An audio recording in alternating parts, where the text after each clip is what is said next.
Rebonjour, vous êtes ici sur la chaîne Finance Scénique, la chaîne qui parle d'investissement mais aussi de mode de vie, puisque l'investissement ce n'est pas seulement des chiffres, mais c'est aussi une manière de vivre.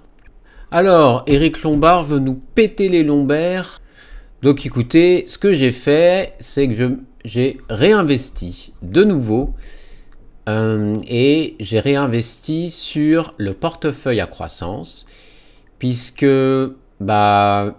par rapport à mon portefeuille à rendement, j'avais beaucoup moins investi dessus.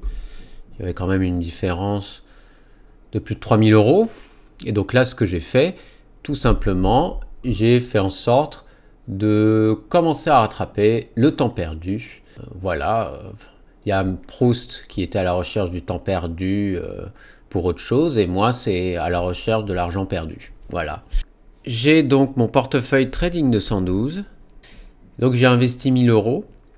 Et j'ai investi 1000 euros qui, on va dire, étaient dans mes différents livrets.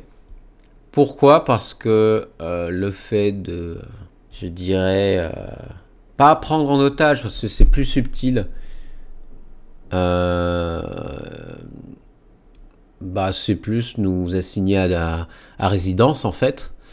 Nos épargnes, j'ai décidé de ne pas, vider tous mes comptes en banque, ce serait pas du tout pragmatique. Je laisse quand même une somme d'argent sur mes différents livrets. J'ai un livret A, LDDS et un livret épargne populaire. Donc ce que j'ai fait, c'est que les LDDS et un livret d'épargne populaire, ça va servir pour investir sur le portefeuille à croissance Trading 212, mais aussi investir en crypto-monnaie.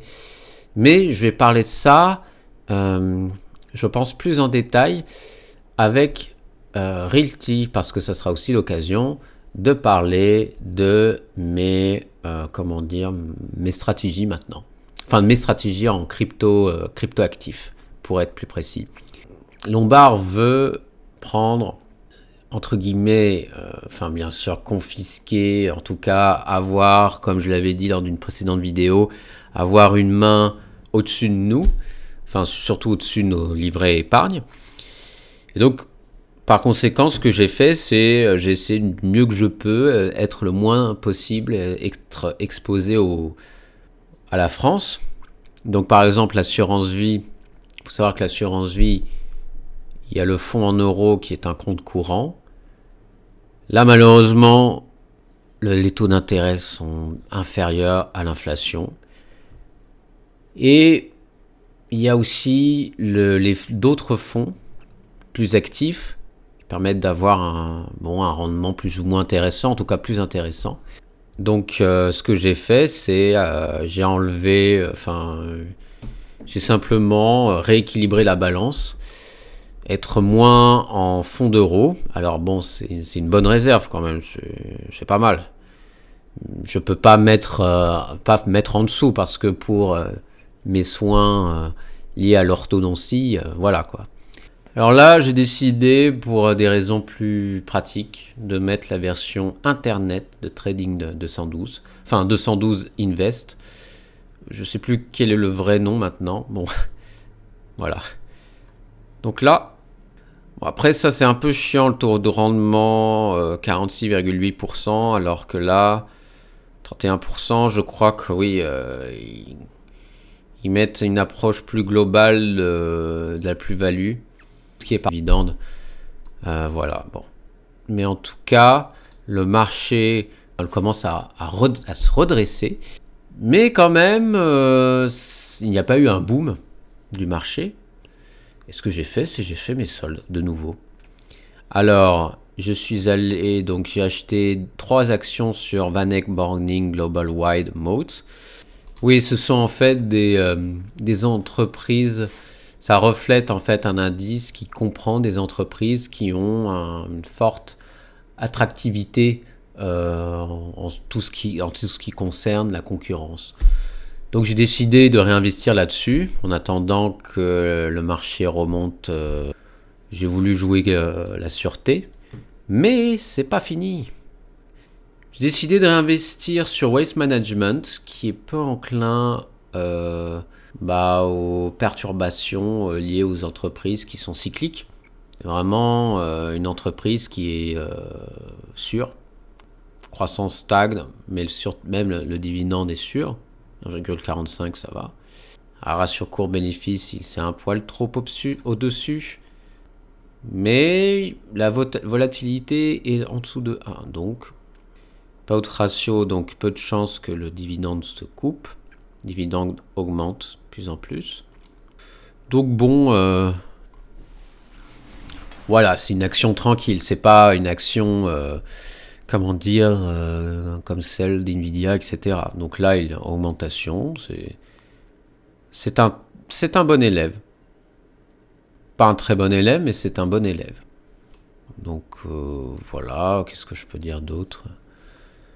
J'ai ensuite acheté Microsoft. Ça me paraissait plus sûr que Nvidia. Moi, j'ai toujours peur qu'Nvidia flanche, malgré tout. Microsoft, hein, c'est... Bon, qu'est-ce que je peux dire d'autre? C'est tout, quoi. C'est croissance dividende 10%. Bon, le PER, comme d'habitude, est au-dessus. La croissance, le chiffre d'affaires est magnifique. Donc voilà, c'est bien. Et j'ai fait, comme je vous l'ai dit précédemment, bon, vu que c'est pas cher l'action Monster, bon, je me suis dit, allez, on le remet parce que bon, c'est un pari et les chiffres sont quand même très bons.